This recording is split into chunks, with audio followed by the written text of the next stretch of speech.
Good morning, everybody. It's Teepa and Matthew this morning, and today brain change takes on new meaning for me. 2 days ago, I think it was 2 days ago, I saw an article, and this article changed my brain state very quickly. So, Matthew, if you would share just the title of the article. And this is, I get McKnight's. I read McKnight's because McKnight sort of keeps me up to date on long-term care news. So here it is. Study. Drugs often needed to reduce inappropriate sexual behavior in dementia patients.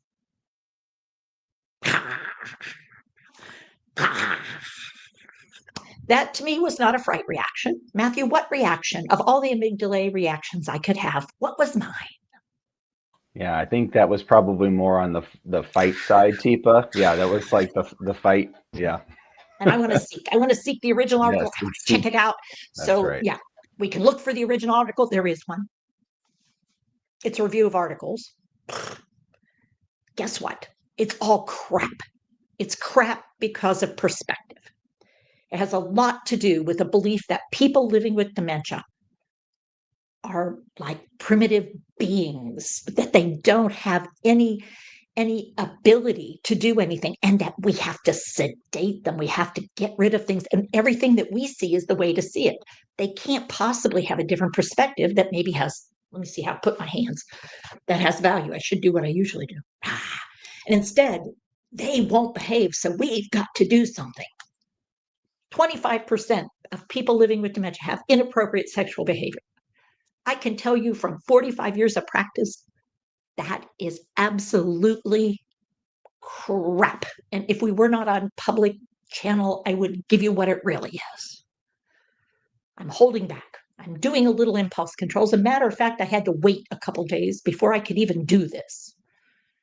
But thinking about it and talking about it sends me into that space. We just recently did a series on sensory, sexual need, intimacy, seeking, wanting, avoiding. And instead, what we get is the same old, with the result of they have almost no data on using drugs to manage sexual behaviors. What they're using are medications to suppress human beings into dysfunction, because what they're doing, the person on the other side doesn't understand, doesn't appreciate, doesn't want to see, doesn't want to hear. And there is no ownership that when I lean in front of you with potential of a limited visual field and say, let's get your clothes off.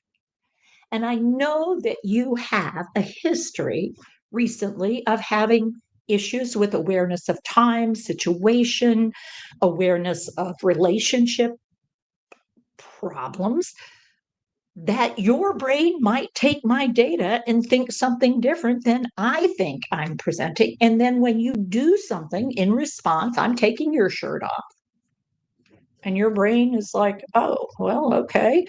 And you start to take my shirt off. I get to label you as sexually inappropriate, and yet I will describe myself as trying to give care.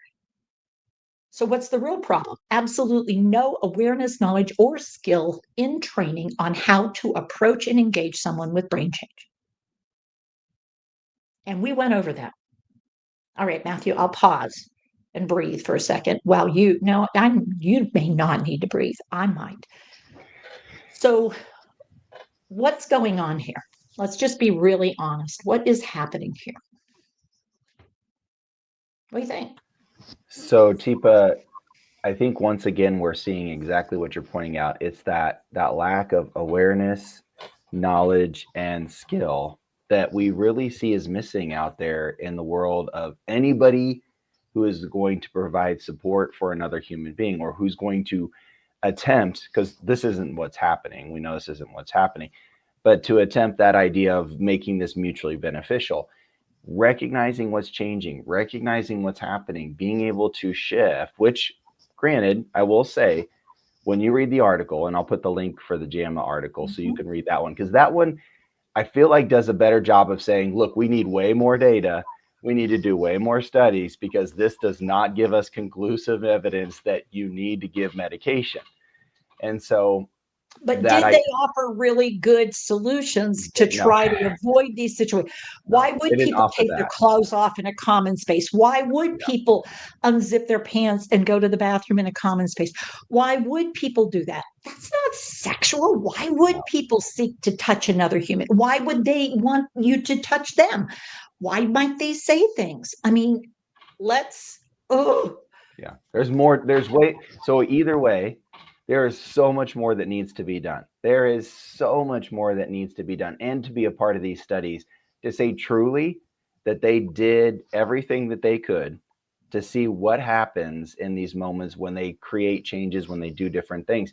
And we know that stuff's not happening. We know that these were not packed facilities that were used in the study. We know that the places where skill is being actually utilized and has been maintained and coaching's done and all of those pieces, it's that typical environment and setting, which this is all that they've been given, this is all they've been trained, all of those pieces that we know is that typical piece that we see all too often. And so we need more. We need to do more. There needs to be more to make this better because we are not doing any of those pieces that we should be to really give this its due justice, in and my here's opinion. what I'm going to go even further and say no one living with dementia was involved in any of these studies as an Yeah. active participant. They were seen as the problem, as the situation, as the person who caused the problem. There was no backing up to a place where we could see the entire picture and realize, oh, there's more than one person involved in this. And what we need is to take the whole situation and understand it. And what's really, really painful is to know that this changes people's lives dramatically.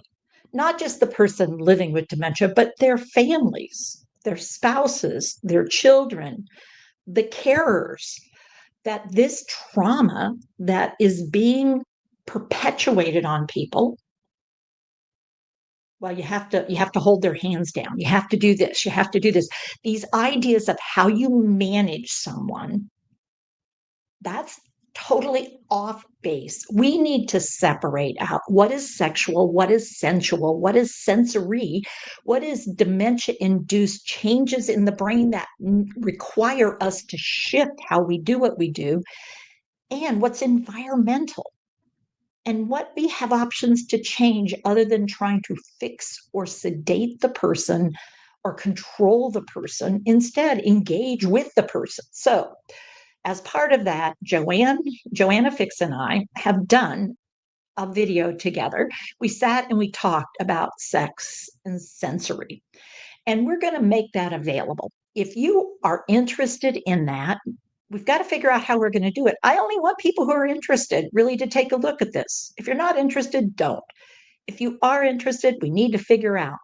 We think this is worthwhile. We think it's a way to start to raise the curtain and to respond in rather than react in these ways. We think the word inappropriate sexual behavior needs to go away. It needs to stop because right away it's a judgment word.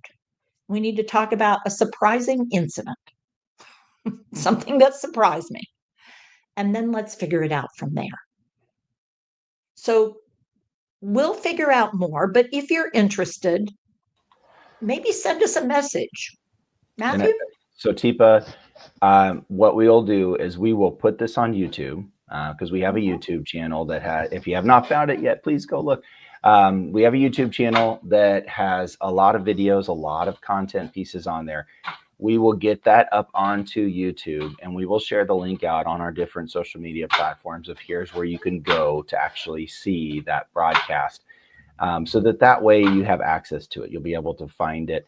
And if you aren't able to find that, like Teepa saying, please reach out to us.